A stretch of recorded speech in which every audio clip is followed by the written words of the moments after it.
জাতীয় নাগরিক পার্টির পক্ষে আমি হাসনাত আব্দুল্লাহ মনোনয়ন জমা দিয়েছি, যিনি দীর্ঘ ১.৫ বছরের বেশি সময় নির্বাচনী প্রস্তুতি নিচ্ছিলেন এবং যিনি এর আগেই জনগণের ভোটে নির্বাচিত ফেসিবাদের সময়ে জনগণের ভোটে নির্বাচিত উপজেলা ভাইস চেয়ারম্যান ছিলেন, জননন্দিত এবং মানুষের জন্য যিনি কাজ করেছেন দীর্ঘ অনেক দিন, সাইফুল ইসলাম শহীদ ভাই, উনি এই জোটের জন্য ইনসাফের প্রশ্নে উনি ওনার মনোনয়ন প্রত্যাহার করে নিয়ে উনি যে উদারতার পরিচয় দিয়েছেন সেটি আমরা আমাদের পরবর্তীতে কার্যক্রম, আমাদের ইনসাফের প্রতি আমাদের কমিটমেন্ট, দেশের প্রতি আমাদের কমিটমেন্টের মধ্য দিয়ে ওনার প্রত্যাহারের প্রতি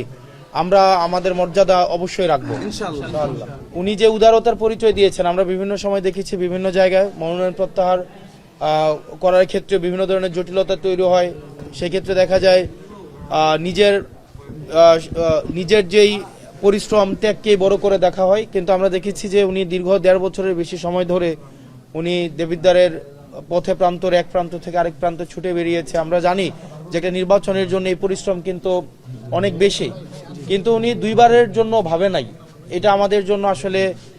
এই আন্তরিকতা প্রতি আমি সবসময় কৃতজ্ঞ থাকবো।